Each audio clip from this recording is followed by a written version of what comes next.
All right, folks, what is going on? This is episode 466 of the First and Frame Rate Show. I am VF Baller. Over here, we talk about Georgia Southern and Atlanta Falcons football. And if you're looking right now, you probably see, if you're on the YouTube's The Rumble, you probably see that the camera is a little bit different. I bought another camera for the overhead look, so it does look better.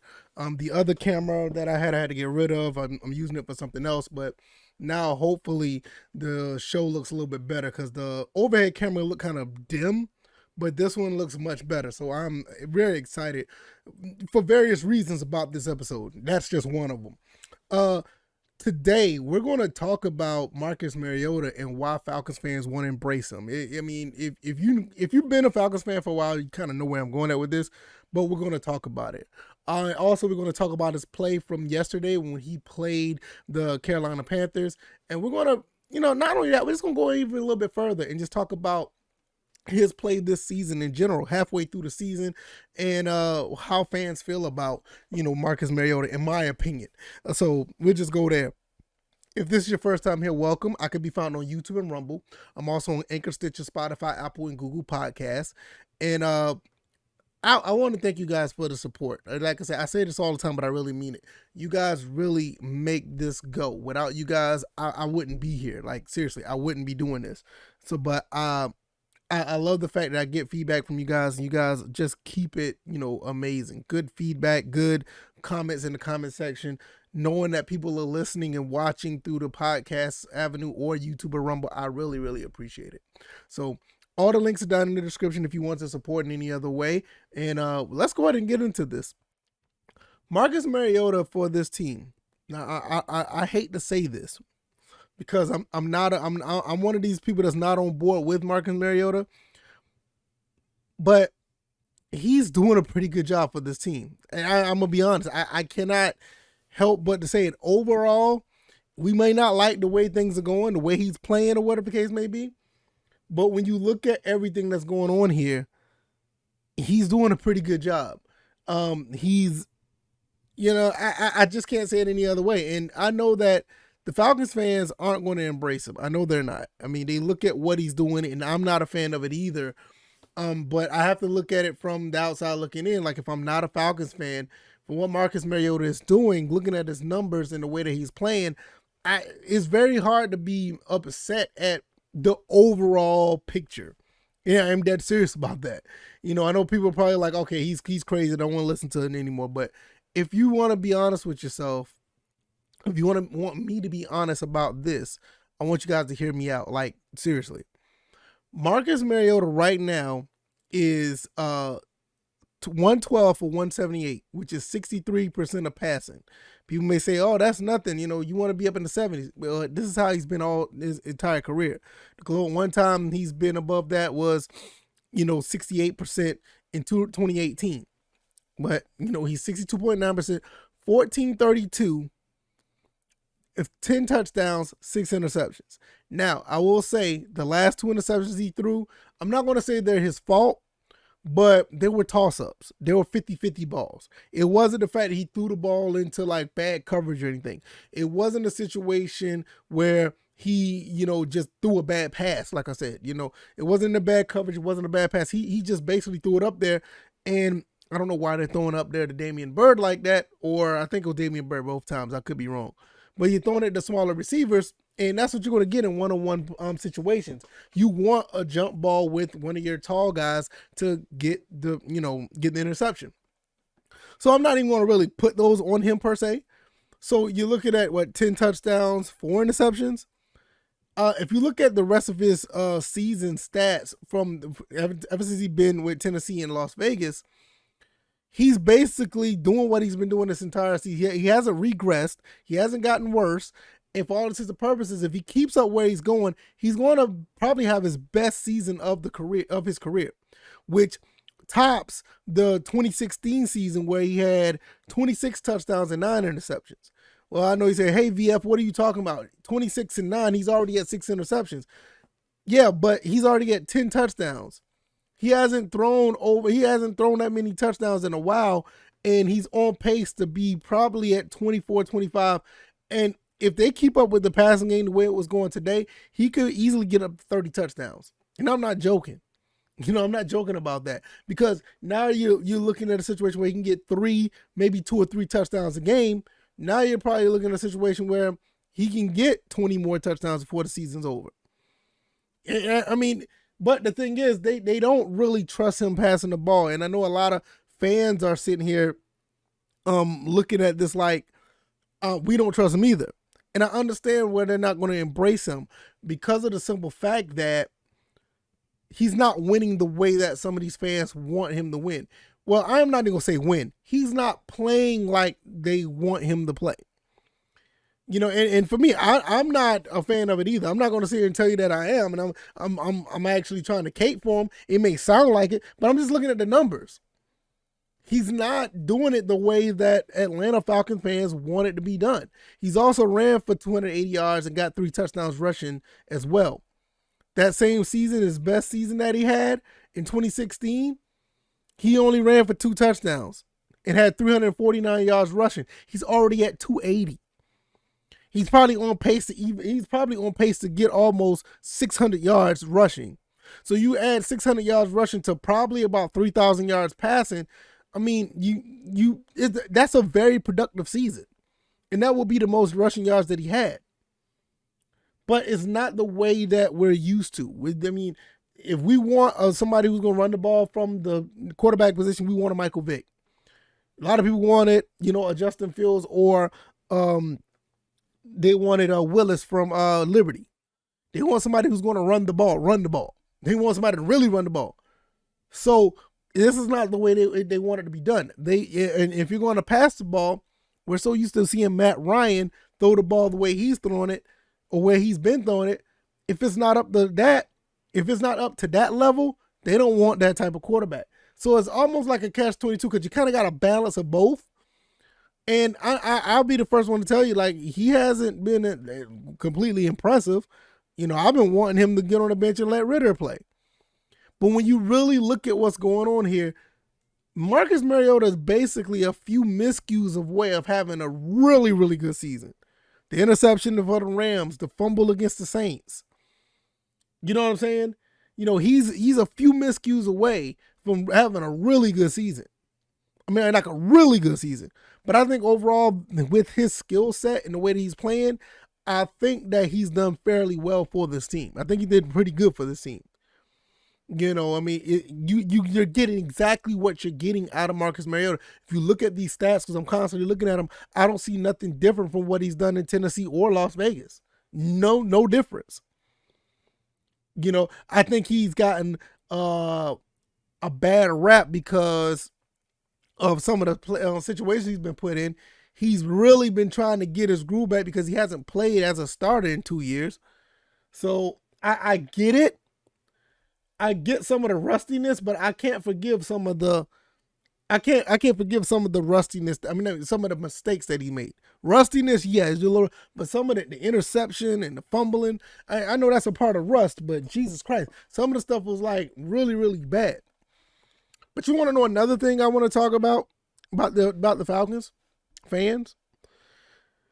Falcon fans are broken, man. We're broken. 28-3 broke a lot of Falcons fans. I see some people on Twitter. I really don't want to talk about a particular person, but there are some people on Twitter that claim that they're not invested in the Falcons anymore, but they constantly tweeting about the Falcons. But we don't want to talk about that. But you have other people that are constantly finding negativity in everything that the Falcons do. Like I said, I think 28-3 broke a lot of Falcon fans, a lot of them. And with that being said, it's nothing positive can come out of what Marcus Mariota do. And I think that's the main reason. I know it's 9-10 minutes into this show, but that's the main reason why Falcons fans, most of them, will not embrace Marcus Mariota. Hell, they barely embrace Matt Ryan. And some of them really showed their true colors when Matt went to the Colts. It is what it is, man. And the thing is, this is one thing about me, personally. I always, every week, whether it be Atlanta or Georgia Southern, and I'm kind of a little more impartial to Georgia Southern, but, that's another story for another day. I always try, every week, I try to take a step back and look at this team as if I was not a fan of them. And I have to look at what is in front of me as far as what the Falcons are doing. And at 4-4, and they're leading the division right now, to be quite honest, you couldn't ask for anything more than that. This team is on pace to probably win 9 or 10 games. They're on pace to win about 9 or 10 games. You got to understand, they got 9 more games left in this season.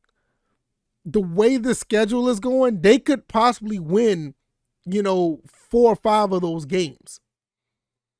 Maybe 6 if they push it.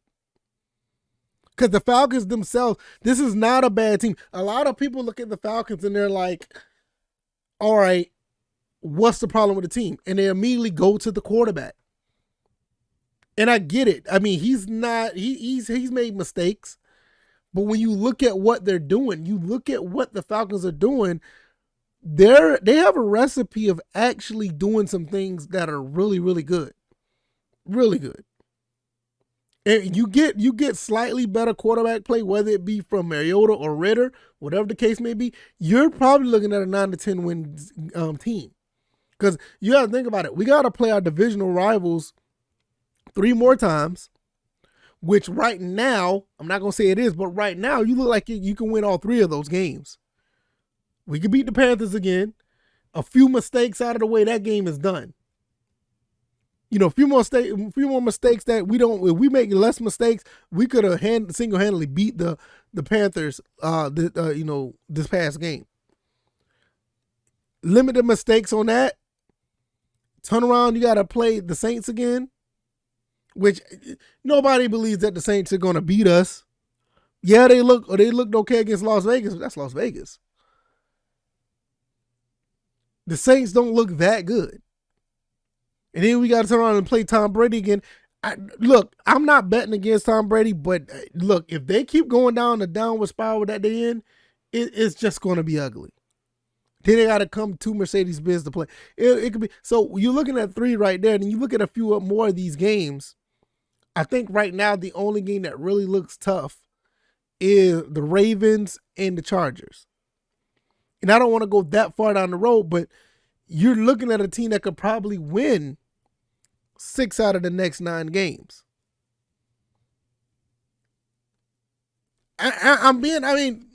But the thing is, the Falcon fans do not want to embrace this because it's not the way they want it to be, or they've been let down so many times, they don't even know how to accept any type of W. People are already saying that the Falcons are going to go to the playoffs and lose in the first round. How do you know that?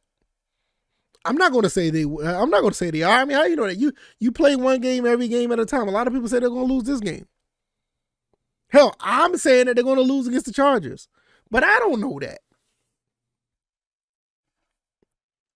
I mean, once you go out there and play, anything can happen. We clearly saw that in the Panthers game, yesterday. You clearly saw that. Anything can happen. We were supposed to lose that game at least twice. At least 2 times we were supposed to lose that game, and you saw what happened. So, with that being said, is anything can happen when it goes out there. My main thing is you give this team a chance.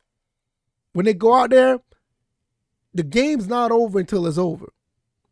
And I'm never going to count a team out, but when I'm looking at what's going on, they're playing pretty good ball overall, but the Chargers are a better team. I'm not going to sit here and say that we're just going to beat the Chargers. No. It's a high possibility that we lose this game. Single-handedly, not single-handedly, but, handedly lose that game. The Chargers are just a better team. You got a defense with a front 7 that can get up on people. You got an offense that can move the ball. But then again, you turn around, we said the same thing about the 49ers, and we basically beat up on the 49ers a couple weeks ago. So, like I said, when you go out there and play ball, anything can happen. You just go out there and execute your game plan. And to be honest with you, when you look at Marcus Mariota, especially this last game, he executed the game plan fairly well. I mean, I want to say something about it, but he did a pretty good job. 20 of 28, 253, 3 touchdowns. And like I said, the 2 interceptions that he had were, they were toss up 50-50 balls. It wasn't he threw the ball in the bad coverage. He didn't throw the ball in, on a bad read. I mean, those 2 jump balls to a guy that was under 6 foot. I think. Don't quote me on that. I don't know how tall Damian Bird is or whoever else he threw the ball to on the deep route. They're just small guys. I don't know. It is what it is. My main thing is, I get it. I know why people feel this way about Marcus Mariota. I get it. I'm one of these guys that I felt that way about him at times too. It's very hard to embrace a guy like Marcus Mariota. It's hard because we know what he's capable of, or what his limitations are. But when you look at what this team has done, and you look at this stat line from the past game, and you also look at everything he's done throughout the season, outside of 2 or 3 miscues, you're looking at a pretty solid performance overall. Pretty solid. You see what he did in overtime against the Panthers. He did pretty good. He ran the ball and get it. He did some things good. I can't really. I really can't fault him for the Panthers game. There are some things you can fault him over. Some bad passes, some bad plays, some crazy turnovers. But I'm going to sit here and just ride with it for the time being, because Marcus Mariota has done his job. Overall, he's done his job. But I just don't think the Atlanta Falcons the fans will embrace him, if ever. He could go to the playoffs and win a playoff game. He can win 2 playoff games. It's not far-fetched that the Falcons could go to the. I'm not gonna go there. It could be a possibility they can win 1 or 2 playoff games. Seriously, you look at this team. You look at this defense. It's possible. Will it happen? Yeah, I don't think so. But I think they got at least 5. I think at best they got 5 or 6 more wins under their belt. They could easily, go, 9 and 8, 10 and 10 and 7. I don't know. I might be pushing that, but 9 and 8. They keep up at this pace. It's possible. Ain't got much else to say, man. Let me know what you guys think. If you like this commentary, hit the like button, share this podcast, subscribe to the channel if you haven't already. Let me know what you guys think. Episode 456. Why do you guys think that fans won't embrace Marcus Mariota? Let me know. Why? Why you don't think that's the case? I understand it. I think I gave a pretty good explanation. Hopefully you guys know better than I do. You look at the numbers for Marcus Mariota, they're not that bad. There's some miscues that he could have done better, but hey, it is what it is. I don't know what to tell you about that. He's basically playing like he's been playing his entire career. You look at the stat line and look at all of his stats from his career, it's pretty much the same. So let me know what you guys think. I could be found on YouTube and Rumble, Anchor, Stitcher, Spotify, Apple, and Google Podcasts. All the links are down in the description if you want to support in various ways. Let me know. All right, y'all. I'm going to get up out of here. You guys take it easy. You guys be blessed. Peace.